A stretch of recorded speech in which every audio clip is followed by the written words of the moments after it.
Hello students, कैसे आप सब लोग। मेरा नाम है आकाश कामरा मैथ्स क्लासेस में आपका स्वागत है। मैं मेरे इस यूट्यूब चैनल पर आपको क्लास +1 और +2 11th और 12th की सीबीएसई बोर्ड्स की मैथ्स करवाने जा रहा हूं, जिसमें आज हम हमारी क्लास 11th का फर्स्ट चैप्टर सेट स्टार्ट कर रहे हैं।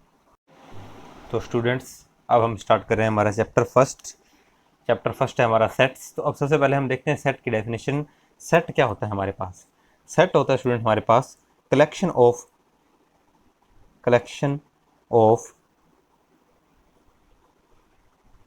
well defined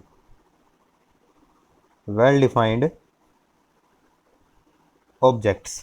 कलेक्शन हमारी किसकी होती है? ये वेल डिफाइंड ऑब्जेक्ट्स की। ऐसे ऐसे बोल सकते हो, well defined collection of objects. Well defined collection है किसकी? ऑब्जेक्ट्स की। तो इसको एग्जांपल से समझते हैं कैसे। जैसे कि अगर हम बात करें, हम लें एक कलेक्शन ले लेते हैं। मान लो हम ओड नेचुरल नंबर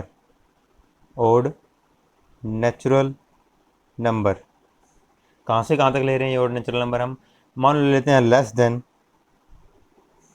10। हमने ओड नेचुरल नंबर ले लिए और कहाँ से तक लिए? वो लेस देन 10 तक लिए। तो अब हमें पता है अभी हमारे पास ये क्या होंगे? ये होंगे हमारे पास 1, 3, 5, 7 और 9। तो ये चाहे आप किसी से भी पूछें, ये पर्सन टू पर्सन वेरी नहीं करेंगे, चेंज नहीं होंगे हमारे पास। ये हमारा क्या रहेगा? 1, 3, 5 7 9 इतना ही रहेगा। अगर हम ओड नेचुरल नंबर बात करें, लेस देन 10 हो जो, वो हमारे क्या रहेंगे? 1, 3, 5 7 9। चाहे हम कहीं पर जाके भी इसे फाइंड करें, हमारे पास इसका आंसर यही रहेगा।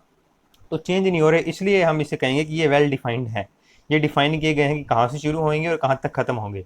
तो इसलिए इसे हम क्या कहेंगे? सेट कहेंगे। और सेट को हमेशा किस में लिखा जाता है स्टूडेंट्स? करली ब्रैकेट के अंदर लिखा जाता है। और इसके अंदर जो एलिमेंट लिखे जाते हैं उन्हें कोमा के अंदर लिखा जाता है। ये इसके अंदर जो पड़े होते हैं, जैसे ये 5 पड़े हैं, इन्हें क्या बोला जाता है? एलिमेंट्स बोला जाता है। ज़्यादातर इन्हें एलिमेंट्स बोला जाता है, ऑब्जेक्ट भी इन्हें बोल दिया जाता है। तो ये जो सारे अंदर पड़े हैं इसके अंदर, इन्हें एलिमेंट बोला जाता है। 1, 3, 5 7 9 को एलिमेंट बोला जाता है। जैसे एक एग्जांपल और देखें कि अगर वो हमें बोल दे कि ये हमारे पास सेट है, ये हमारे पास क्या है? सेट है। जैसे कि अगर वो बोल दे बेस्ट 5 राइटर ऑफ इंडिया बोल दे, चाहे ऑफ द वर्ल्ड बोल दे, ऑफ द वर्ल्ड, तो वो पूछे कि ये सेट है कि नहीं है हमारे पास, ये सेट बन सकता है या नहीं बन सकता? तो स्टूडेंट्स, ये हमारा सेट नहीं बन सकता, क्योंकि इसके अंदर क्या है? देखिए, बेस्ट 5 राइटर मेरे अकॉर्डिंग कुछ और हो सकते हैं, आपके अकॉर्डिंग कुछ और हो सकते हैं। जैसे ऐसी हम बात करें कि best 11 cricketer of the world, हम क्रिकेट प्लेयर्स की बात करें कि बेस्ट 11 बताओ, तो मैं मेरे अकॉर्डिंग अपने 11 प्लेयर बना सकता हूँ, आप अपने अकॉर्डिंग अपने 11 प्लेयर बना सकते हैं। तो वो हमारे चेंज हो रहे हैं। जो चीज़ चेंज हो जाए वो हमारे पास वेल डिफाइन नहीं रहती, वो पर्सन टू पर्सन चेंज हो रही हो जो चीज़, उसे हम वेल डिफाइन कलेक्शन नहीं बोल सकते। कलेक्शन हमारे पास वो चीज़ जो चेंज ना हो, जैसे कि इसमें बोला है हमने odd natural number less than 10, तो ये 1 से लेकर के 9 तक ही रहेंगे, चाहे हम कहीं भी चले जाएं। ऐसे ही अगर हम बात करें vowels in the English alphabet, अगर हम बात करें किसके सेट की बात कर रहे हैं? वोवल्स की। वोवल्स ऑफ द या इन द इंग्लिश अल्फ़ाबेट। अगर वोवल्स की बात करें तो ये भी हमें पता है, अभी हमारे पास क्या होते हैं? ए, ई, आई, ओ, यू। तो ये भी अगर हम कहीं पर भी चले जाएं, तो हम किसी से भी पूछें तो हमारे पास ये 5 ही बताए जाएंगे, ए, ई, आई, ओ, यू। तो इसे भी हम क्या बोल सकते हैं? वेल डिफाइंड बोल सकते हैं। और ये भी हमारा क्या है? सेट है। सेट को हमेशा किस में शो किया जाता है? करली ब्रैकेट में। और इसको कोई नेम दिया जाता है, जैसे हम इसको दे रहे हैं ए, हमेशा इसका नेम कैपिटल लेटर में दिया जाता है। और अंदर इसके जो एलिमेंट लिखे जाते हैं, अंदर जो लिखे जाते हैं उन्हें क्या बोला जाता है? एलिमेंट बोला जाता है। सेट के ये एलिमेंट है, उन्हें ज़्यादातर नॉर्मली स्मॉल लेटर में ही लिखा जाता है। तो इस तरह से हमारे पास सेट होगा। सेट अलग अलग तरीके से बताए जा सकते हैं भी, बस हमें देखना ये है कि हमारे पास कलेक्शन क्या होनी चाहिए, वो वेल डिफाइन होनी चाहिए। जैसे कि अगर एक एग्जाम्पल लें हम, कि हम बात करते हैं हमारे पास कोई सेट ए है और उसके अंदर हमें क्या दे दिया?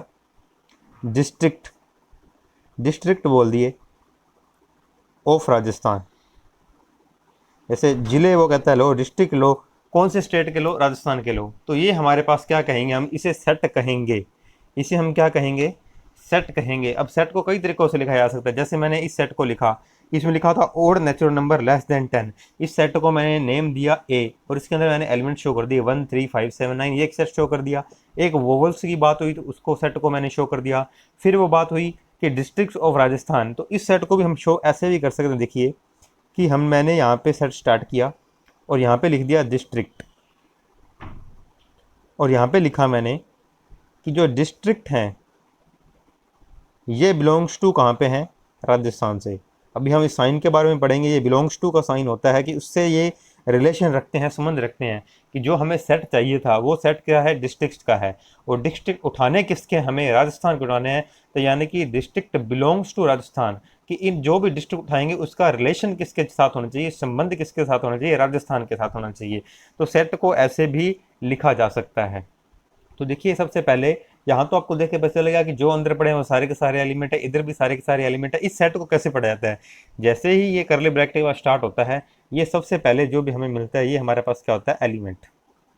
ये हमारे एलिमेंट्स होंगे और ये उसकी प्रॉपर्टी बोल सकते हैं या उसकी कंडीशन बोल सकते हैं या उसकी डेफिनेशन बोल सकते हैं कि ये जो चीज़ हमें दी हुई है कि ये उस एलिमेंट की प्रॉपर्टी जिसको वो सेटिस्फाई करेगा, ये उस प्रॉपर्टी को एलिमेंट सेटिस्फाई करेगा ही करेगा। ऐसा नहीं है कि हम पंजाब के डिस्ट्रिक्ट को यहाँ ले सकते हैं, वही डिस्ट्रिक्ट उठाएंगे जो इस प्रॉपर्टी को, या हम इसे बोल दें कंडीशन, इस कंडीशन को सेटिस्फाई करेगा, वही डिस्ट्रिक्ट सेट ए के एलिमेंट बनेगा या सेट ए के अंदर आएगा, जो क्या हो, जो डिस्ट्रिक्ट बिलोंग करे, रिलेशन रखे राजस्थान से। तो सेट को ऐसे भी लिखा जा सकता है, सेट को ऐसे भी लिखा जा सकता है। तो ये हमारा दोनों ही सेट लिखने का तरीका है। तो स्टूडेंट्स अब आगे सेट के बारे में थोड़ा और डिस्कस करेंगे हम, जैसे जैसे क्वेश्चन करेंगे हमारे सारे डाउट क्लियर होते जाएंगे। उससे पहले मैं आपको थोड़ा नंबर सिस्टम के बारे में बता रहा हूँ। ये देखिए सबसे पहले हम पढ़ते हैं नेचुरल नंबर के बारे में, क्योंकि इसका आगे हमारा यूज होना है सेट के अंदर। नेचुरल नंबर किससे शो करते हैं, हम इसे n से शो करते हैं। और ये कहाँ से स्टार्ट होता है, हमारे पास 1 से स्टार्ट होता है और आगे चलता जाता है कहाँ तक, इन्फिनिटी तक आगे चलता रहता है, क्योंकि नेचुरल नंबर कभी ख़त्म नहीं होते। हम जैसे ही आप एक नेचुरल नंबर बताओ उससे नेक्स्ट हम बता सकते हैं। अब इसमें ध्यान रखने वाली क्या बात होती है कि इस नेचुरल नंबर के अंदर 1 के बाद सीधा क्या आता है, 2 आता है। अगर आपसे पूछा जाए कि 1.1 नेचुरल नंबर है तो नहीं है। 1/2 1/3 या इस टाइप का कोई भी नंबर नेचुरल नंबर नहीं है। सीधा 1 के बाद नेचुरल नंबर 2 आएगा, 2 के बाद क्या आएगा, 3 आएगा। नेक्स्ट हम क्या पढ़ते हैं अभी, होल नंबर। इसे हम किससे शो करते हैं, W से शो करते हैं। और ये हमारा कहाँ से शुरू होता है भाई, 0 से शुरू होता है। बस इतना ही फ़र्क है कि वहाँ हमारे पास 1 से शुरू हुआ था और इसके अंदर हमारे पास क्या आ गया, 0 भी आ गया। उसके बाद हम क्या पढ़ते हैं, इंटीजर। नेक्स्ट हम पढ़ते होते हैं इंटीजर। इंटीजर को हम Z से या फिर I से शो करते हैं। Z से भी शो करते हैं और I से भी शो करते हैं। तो इसमें हमारे पास क्या होता है, यहाँ पर हमारे पास नेगेटिव भी आ जाते हैं। जैसे ऊपर पहले 1 था फिर 0 आए थे पॉजिटिव ही, इसके अंदर हमारे पास क्या आता है, -इन्फिनिटी टू +इन्फिनिटी हम चलते हैं। तो इसके अंदर हमारे पास ये नंबर आ जाते हैं। इसमें भी वही स्टेप रहेगा अभी हमारा कि 1 के बाद 2 है और 1 से पहले 0 है, 0 से पहले -1 है। बीच वाले नंबर अभी भी इनके पास नहीं आए। या अगर हम बात करें पॉइंट्स वाले नंबर की या डिवाइड वाले नंबर की, वो हमारे पास नहीं आए हैं। तो इंटीजर को हम Z से भी शो करते हैं और I से भी शो करते हैं। पेपर में आपको Z भी मिल सकता है, I भी मिल सकता है बुक के अंदर आगे। और नेचुरल नंबर n और होल नंबर को हम कहाँ से शो करते हैं, W से शो करते हैं। अब बात हम करते हैं रेशनल नंबर की। रेशनल नंबर्स की, इन्हें हम शो करते हैं Q से। जो हमारे रेशनल नंबर होते हैं इन्हें हम कहाँ से किससे शो करते हैं अभी, Q से शो करते हैं। इसमें हमारे पास क्या आ जाता है अभी, इसमें आ जाते हैं डिवाइड वाले, P/Q टाइप के, जैसे 1/2 1/3 इस टाइप के P/Q टाइप के आ जाते हैं। इसमें P और Q दोनों क्या हो सकते हैं, दोनों ही इंटीजर हो सकते हैं। P और Q दोनों ही इंटीजर, सॉरी होते ही हैं, हो नहीं सकते हैं, दोनों ही इंटीजर होते हैं। P और Q दोनों ही क्या होंगे, इंटीजर लेने हैं। पर अपॉन वाला हमारे पास क्या नहीं हो सकता, 0 नहीं हो सकता। ये हमारे पास क्या होते हैं, रेशनल नंबर। अपॉन वाला 0 क्यों नहीं हो सकता भाई, क्योंकि हमें पता है किसी के भी अपॉन में 1 के 2 के 3 के अपॉन में आ जाए तो वो क्या बन जाता है, इन्फिनिटी बन जाता है। हमें कोई नंबर शो करना है, इसलिए हम अपॉन वाले को क्या नहीं ले सकते, 0 नहीं ले सकते। तो इसमें बस आप P की वैल्यू 1 ले लो, Q 1 ले लो, दोनों सेम जरूर ले सकते हो, ऐसा नहीं है कि सेम नहीं ले सकते। तो अगर इसमें रखें हम कि मैंने P 1 लिया Q 2 लिया तो इसमें 1/2 आ गया। मैं P भी 1 ले लूँ और Q को भी 1 ले लूँ तो क्या बन जाएगा, 1 बन जाएगा। तो इस यानी कि 1 भी इसके पास है, 1/2 भी इसके पास है। ऐसे ही मैं P को -1 ले लूँ, Q को 2 ले लूँ तो -1/2 1/2 भी इसके पास है। दोनों को ही मैं सेम ले लूँ कि ऊपर वाले को -1 ले लिया, नीचे वाले को 1 ले लिया। तो यानी कि कहने का क्या मतलब क्या है कि ये तीनों, ये तो रेशनल में है ही हैं। देखें अगर हम, कि हमारे पास 1 आ गया तो 1 किस में था, 1 नेचुरल में भी है, होल नंबर में भी है, इंटीजर में भी है। 1 इसके पास आ गया। फिर -1 की बात करें, -1 इंटीजर के पास है तो -1 भी P/Q में आएगा, क्योंकि हम ऊपर वाला P और Q दोनों ही क्या लेने होते हैं, इंटीजर लेने होते हैं। तो मैंने ऊपर वाले को -1 ले लिया, नीचे वाले को +1 ले लिया। जीरो के अलावा नीचे वाले को कुछ भी ले सकते हैं Q को हम। तो कुल मिला के हमें ये कहना चाहता हूँ कि ये जो Q है इसके अंदर ये सारा, इसके पास ये सारा कुछ होता है। अब बात करें जीरो इसके कैसे होगा, अपोन वाला जीरो नहीं हो सकता, ऊपर वाला तो हो सकता है। अपोन में कुछ मर्जी लिखो, जीरो अपोन में कुछ भी वो आपको पता है वो क्या बन जाता है, जीरो। तो इसके पास सारे एलिमेंट हैं, बस इसके पास डिवाइड वाले भी हैं, जैसे 1/2 1/3 1/4 वो एलिमेंट भी सारे इसके पास हैं। उसके बाद हमारे पास आ जाते हैं इररेशनल। उसके बाद स्टूडेंट्स हमारे पास सेट बनता है इररेशनल का। ये सारे के सारे सेट हैं, इनकी अगर हम बात करें, ये सारे के सारे सेट की प्रॉपर्टी हैं, ये वेल डिफाइंड एलिमेंट्स हैं। तो इररेशनल, ये इन्फिनिट सेट हैं, जितने भी अभी तक हम देख रहे हैं ना, ये इन्फिनिट सेट हैं। ऊपर हमने जो भी डेफिनेशन देखी थी वो फाइनाइट सेट की थी। अब हम बात करते हैं इररेशनल नंबर की।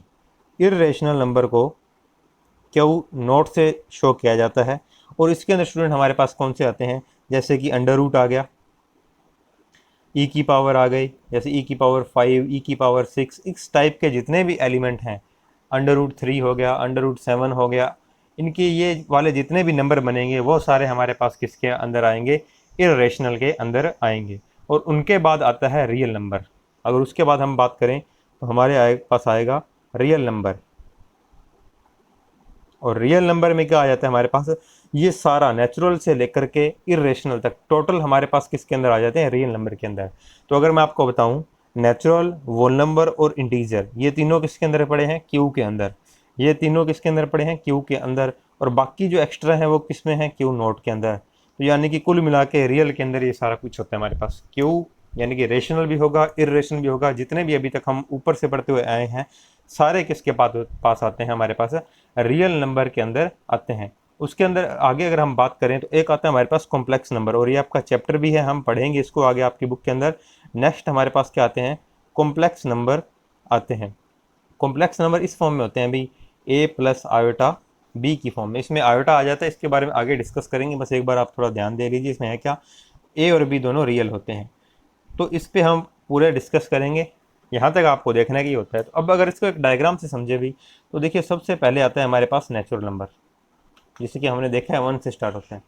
नेचुरल वाले सारे किसके पास हैं, होल नंबर के पास हैं, और उसके पास एक एक्स्ट्रा क्या है, जीरो भी है। तो जो होल नंबर है वो हमारा क्या होता है भाई, बड़ा होता है नेचुरल से। होल नंबर वाले सारे नंबर किसके पास हैं, इंटीजर के पास। देखो जीरो से इन्फिनिटी ये है, पर उसके पास एक्स्ट्रा भी हैं, माइनस वाले भी हैं, तो उनसे बड़ा कौन होता है, हमारा इंटीजर। ये मैं ऐसा क्यों बना रहा हूँ, क्योंकि नेचुरल नंबर किसके अंदर जाता है, होल नंबर के अंदर, और होल नंबर किस में जाता है, इंटीजर के अंदर जाता है। और जो इंटीजर है वो किस में जाता है, वो रेशनल में जाता है। कि रेशनल के पास सारे के सारे इंटीजर तो हैं, पर डिवाइड वाले भी हैं उसके पास, 1/2 -1/2, ऐसे ही 1/3 1/4, वो सारे भी उसके पास हैं।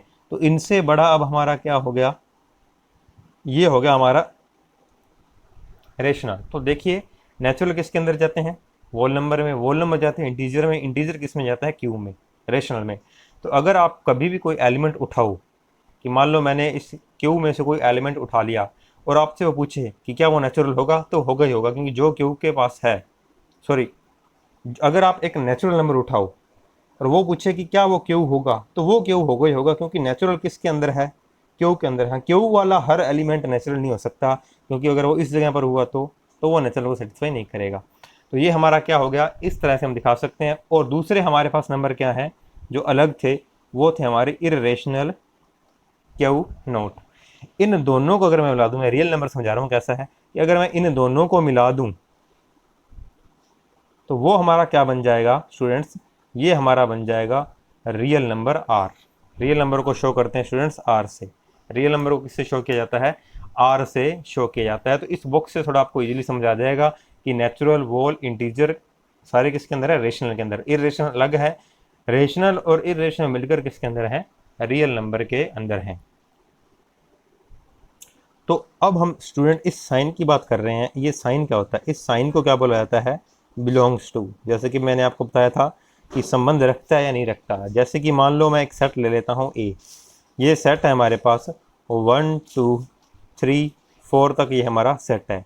तो अगर हम कहें तो जो हमारे पास 1 है इसका एलिमेंट वो ए से बिलोंग करता है, 1 ए के पास है, तो 1 का रिलेशन ए से है, 1 एक का संबंध ए से है, तो हम ये बोलेंगे कि 1 बिलोंग्स टू ए। पर अगर यहीं बोले हम कि ये तो हमारा सही है, बट अगर वो कहे 5 बिलोंग में ए करता है, तो 5 बिलोंग में नहीं करता। ये किस साइन किसका है, डज नॉट बिलोंग का, डज नॉट बिलोंग का। इसमें क्या करना है, बस जो बिलोंग्स टू का साइन था उसके अंदर एक लाइन लगा दो। अगर वो एलिमेंट उस सेट का ना हो तो उसे हम बोलते हैं डज नॉट बिलोंग, भी उससे रिलेशन नहीं है। तो बस इतना ही मतलब है इस साइन का, कि अगर कहीं पर आपको ये लिखा मिल जाए कि 1 बिलोंग्स टू ए, इसका मतलब ए के पास 1 है। और ये लिखा है अगर 5 डज नॉट बिलोंग्स टू ए, तो ए के पास 5 नहीं है। ये हमारे पास क्या होता है, बिलोंग्स टू और डज नॉट बिलोंग्स टू का मीनिंग होता है। तो ये आपको समझ आ गया होगा। अब हम बात करते हैं कि सेट को कैसे बनाया जाता है, रिप्रेजेंट कैसे करेंगे हम। तो इसमें हमारे पास method of representing a set, representing a set, कि एक सेट को कैसे रिप्रेजेंट किया जा सकता है। तो इसके दो मेथड हैं। एक मेथड है हमारा रोस्टर मेथड, रोस्टर और टेबुलर फॉर्म, इससे रिप्रेजेंट कर सकते हैं हम, टेबुलर फॉर्म। और दूसरा है हमारे पास सेट बिल्डर, जिसमें हम सेट को बनाएंगे, बिल्ड करेंगे सेट को, सेट बिल्डर फॉर्म। तो दो फॉर्म है, एक तो हमारे पास रोस्टर या इसको बोल जाता है टेबुलर फॉर्म। तो देखो ये वाला तो नाम से पता चल रहा है कि इसमें टेबल यानी कि एलिमेंट दिए होंगे। जैसे ये है ना हमारा, हमने शो किया था कि ए इक्वल्स टू 1 2 3 4, ये कौन सी फॉर्म है हमारी, रोस्टर या टेबुलर फॉर्म, जिसमें हम एलिमेंट ही शो कर देते हैं। जैसे ऊपर हमने एग्जाम्पल्स दिए थे, हमने दिखाया था कि हमारे पास ये ओड नेचुरल नंबर 1 3 5 7 9 है।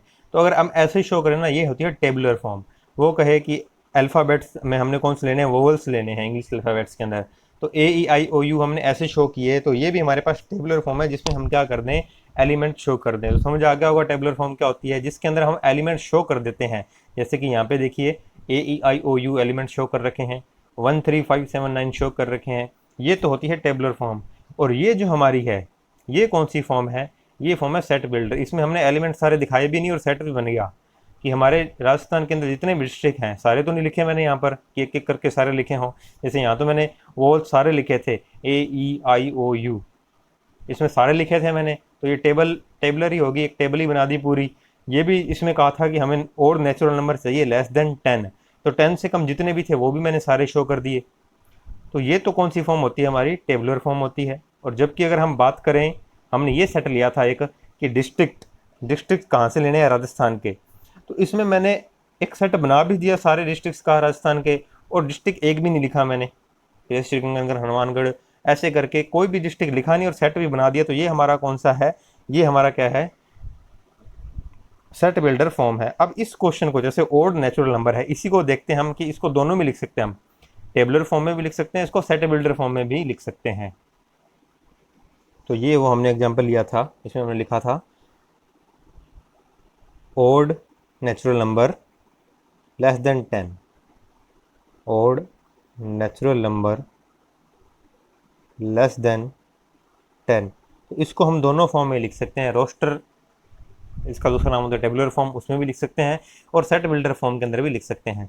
तो आपको मैंने रोस्टर फॉर्म में तो लिखा ही था, ये रोस्टर फॉर्म के अंदर, उसमें तो हमें पूरे के पूरे एलिमेंट दिखाने होते हैं कि ओड नंबर लेने हैं और वो भी नेचुरल नंबर होने चाहिए, और लेस देन 10 वाले लेने हैं। तो ये हमारे पास हो जाएगा 1 3 5 7 9। ये तो हमारी क्या हो गई, रोस्टर फॉर्म होगी। इसी को अगर हम किस में शो करें, अब दूसरी सेट बिल्डर फॉर्म में अगर लिखना चाहें, तो सेट बिल्डर फॉर्म में इसको कैसे लिखा जाएगा।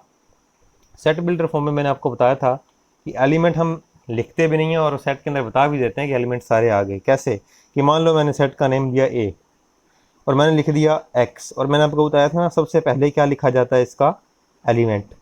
और पर एलिमेंट तो हमारे पास क्या थे, एलिमेंट हमने लेने हैं और नेचुरल नंबर जो कि लेस देन 10 है। तो मैंने आगे फिर वही बता दिया कि x क्या है, x is odd natural number. x क्या है, ओड नेचुरल नंबर है।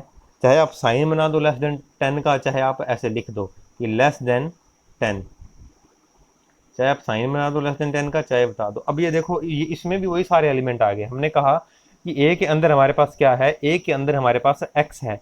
फिर आगे बताया, कंडीशन में बताया कि एक्स है क्या, एक्स क्या है, और नेचुरल नंबर है, लेस देन 10 है। तो इसमें भी वही आएगा, मतलब कि x की जगह हमने क्या लिखना है, ओड नेचुरल नंबर जो कि 10 से छोटा हो, 10 से छोटा रहे हमारा, तो वही आएंगे 1 3 5 7 9। बस दोनों में फ़र्क यही होता है कि इसमें हम एक एक एलिमेंट शो कर देते हैं और इसमें हम एलिमेंट शो नहीं करते, हम इसे लैंग्वेज में ही लिख देते हैं। तो ये हमारे पास क्या बन गया, सेट बिल्डर फॉर्म होती है और एक रोस्टर फॉर्म होती है। सेट को रिप्रेजेंट करने की दो फॉर्म होती हैं हमारे पास। ठीक है स्टूडेंट्स, यहाँ तक आपको समझ आ गया होगा। आगे हम इसमें ये लिख रहे हैं कि इसके अंदर रूल क्या होते हैं। सेट अगर हम लिख रहे हैं तो किस किस रूल को हम फॉलो करना चाहिए। तो रूल नंबर 1 है हमारे पास, देखिए अगर हम टेबलर फॉर्म में किसी सेट को लिख रहे हैं, जैसे कि ये लिखा है 1 3 5 7 9, तो इसमें हमें ऑर्डर को ध्यान में रखना जरूरी नहीं है कि हम पहले 1 को ही लिखें फिर 3 को लिखें। आप पहले 5 को लिख सकते हैं, फिर 3 को लिख सकते हैं, फिर 7 को, फिर 1 को और फिर 9 को। इसमें ऑर्डर की हमें ध्यान रखना जरूरी नहीं होता है। तो हमें क्या होता है कि ऑर्डर आगे पीछे हम कर सकते हैं, यानी कि सेट को हम ऐसे भी लिख सकते हैं, जैसे ये 1 3 5 7 9 ये लिखा हुआ है हमारे पास, तो हम ऐसा भी लिख सकते हैं 3 5 1 9 और 7। तो हम इसे ऐसा भी लिख सकते हैं। तो हम इसमें लाइन लिए बता सकते हैं कि the order in which the elements are listed, कि जिस ऑर्डर में हमने एलिमेंट को लिस्ट किया है वो हमारे पास क्या होगा, इमैटेरियल। यानी कि हम अगर एलिमेंट को आगे पीछे करके भी लिख दें तो उससे कोई फ़र्क नहीं पड़ता हमें, हम ऑर्डर इनका चेंज कर सकते हैं। और ये होगा हमारे पास किस में, ये होगा तो रोस्टर फॉर्म में ही होगा। हम सेट बिल्डर फॉर्म में तो एलिमेंट शो ही नहीं करते हैं। तो देखिए हम शो किसके अंदर करते हैं, रोस्टर फॉर्म के अंदर तो एलिमेंट शो करते हैं। तो इसी में ऑर्डर का थोड़ा देखना होता है। तो ऑर्डर आगे पीछे कैसे भी हो सकता है, इसे हमें कैसा भी कर सकते हैं। और अगर हम बात करें सेट बिल्डर फॉर्म की, तो उसमें तो हमने एलिमेंट ही नहीं दिखाए, तो उनका ऑर्डर की तो बात ही नहीं हो रही है। सेकेंड रूल हमारे पास ये है कि हम किसी भी एलिमेंट को दो बार नहीं लिख सकते। अगर मान लो जैसे कि हमें ये दे दिया जाए 1 1 2 3 1 2 2 4 5 5 और वो कहे कि इन एलिमेंट्स का क्या बनाओ, एक सेट बनाओ। तो हम अगर सेट ए बना रहे हैं तो हम 1 को सिर्फ एक बार लिखेंगे। ऐसा नहीं है कि हमारे पास ये 1 यहाँ पे 3 टाइम्स आया 3 टाइम्स लिखेंगे। एलिमेंट किसी को भी रिपीट नहीं करना। अगर कोई एलिमेंट एक बार आ गया तो उसे दोबारा नहीं लिख सकते हम। ऐसे ही अगर हमारे पास जैसे ये 2 3 बार आया, 2 को भी एक बार लिखेंगे, फिर हम लिखेंगे 3 और फिर 4 5। तो एलिमेंट को हम रिपीट नहीं कर सकते। अगर कोई भी एलिमेंट आ जाए सिर्फ उसे एक बार ही लिखा जाएगा। इसमें हम कह सकते हैं कि यहाँ से हमारा क्या रूल बना है कि हमारा जो एलिमेंट है, एलिमेंट इज़ नॉट रिपीटेड। हम एलिमेंट को रिपीट नहीं कर सकते।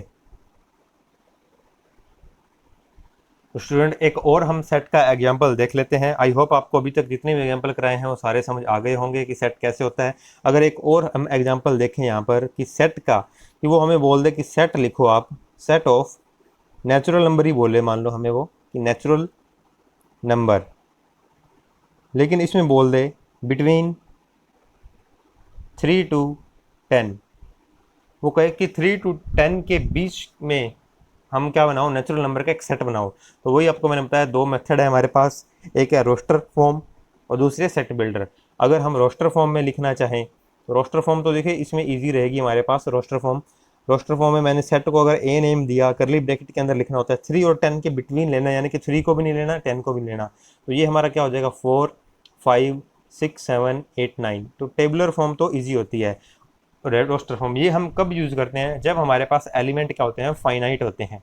इसमें फाइनाइट थे हम लिख सकते हैं, इनफाइनाइट के लिए हम सेट बिल्डर फॉर्म को ही यूज़ करते हैं। अब इसी क्वेश्चन को सेट बिल्डर में भी लिख सकते हैं। तो सेट बिल्डर में देखिए इसको कैसे लिखेंगे।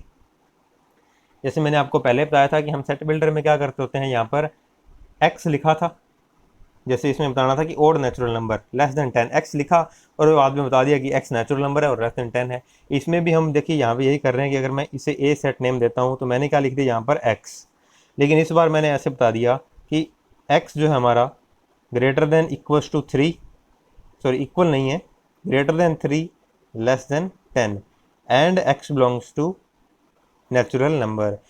कि पहले तो मैंने ये बता दिया कि x 3 और 10 के बीच में लेना है, लेकिन 3 और 10 के बीच तो 3.1 भी होता है, वो तो हम नहीं ले सकते ना, क्वेश्चन में नेचुरल नंबर बोला गया था हमें, और नेचुरल नंबर मैंने आपको अभी बताया था कि 3 के बाद सीधा 4 नेचुरल नंबर होता है, 4 के बाद सीधा 5 होता है। डिवाइड वाले अभी इनके पास नहीं आते, पॉइंट्स वाले अभी इनके पास नहीं आते, वो किसके पास आते हैं, रेशनल नंबर के पास आते हैं। तो यहाँ पे हमने क्या लिखा, इसने कहा था सेट बनाओ नेचुरल नंबर का, नंबर कहाँ से है, 3 to 10 के बीच में है। तो हमने कहा कि एलिमेंट हमने क्या शो कर दिया, x, और जो x है वो 3 to 10 के बीच में ही है, और लेना भी हमने x क्या है, नेचुरल नंबर। तो इसमें कंडीशन क्या होगी, 2 आ गई। कौन इसके अंदर आएगा, जो इन दोनों को सेटिस्फाई करे। अब हमने पहले इस कंडीशन में देखा, हमने कहा जो 3.1 है वो इसको सेटिस्फाई कर रहा है, इस कंडीशन को, लेकिन दूसरी कंडीशन पर आए, यहाँ पर मैंने एंड लगाया है, दूसरी कंडीशन पर आए तो वो कहता है कि वो नंबर नेचुरल भी होना चाहिए। तो फिर हमने देखा कि 3.1 नेचुरल नहीं होता तो वो फेल हो गया।